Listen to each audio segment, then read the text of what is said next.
At some point you get to this bit, and we've just come over this nice bridge, and don't believe any lies about that being accessible behind us. It's not somewhere you'd want to take a small child or a pushchair. This is the main path, but there's also a path going through here, and this is the one I took my first time through here, which then led to a very unexpected outcome. So the main path is running parallel to me on my left hand side, about 100 meters away, 20 meters further up. And at the end of this, I'm gonna have to climb up that banking. So let's go do that. It's a little bit steep and slippy towards the end. You can never see that on the camera, and I didn't fancy following myself with the drone, but then we rejoined the path. So a little bit of an ominous sign on the tree says, area may be subject to subsidence. And then we get here, and there's a set of steps, although they don't feel as well maintained as the other ones we've seen in the park. In fact, very old and wobbly and rotten. What is going on? Maybe these ones are due for replacement soon, thinks I, as I came along here the last time. So I came down them, being careful, mostly standing on the bits that look nice and solid.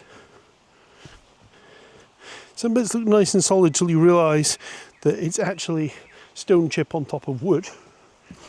And then getting to here, we realise this is even worse. What is going on? Oh well, a little care.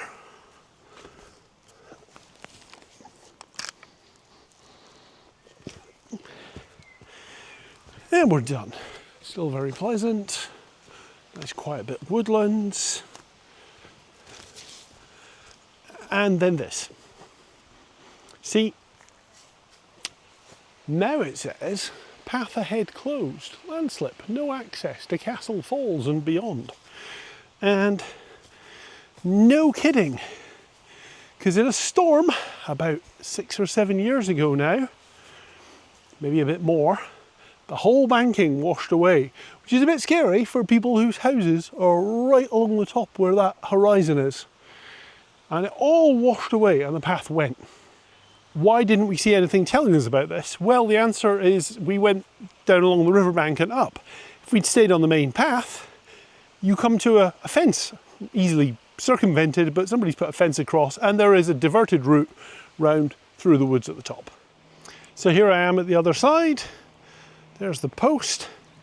I can almost see across. It's really not very far. It's, you know, by this tree here. The $6 million question is, why has the council not fixed the path? Well, I guess there are a few good answers to that one. The first one is, this is a really narrow gorge, subject to subsidence, so getting any heavy machinery in here is going to be difficult, to say the least. And it could still collapse again, so that's an issue. So we have to think really carefully, what do we do? Also, the woods around here are, in the words of the ranger, lousy with badgers. So we don't want to be disturbing the wildlife just to put in a missing bit of path. So, and I guess it's a local council. There's not a lot of money to go around, and fixing a path in an obscure part of a park that nobody walks in is not an important thing to do. So, the Calderglen landslip.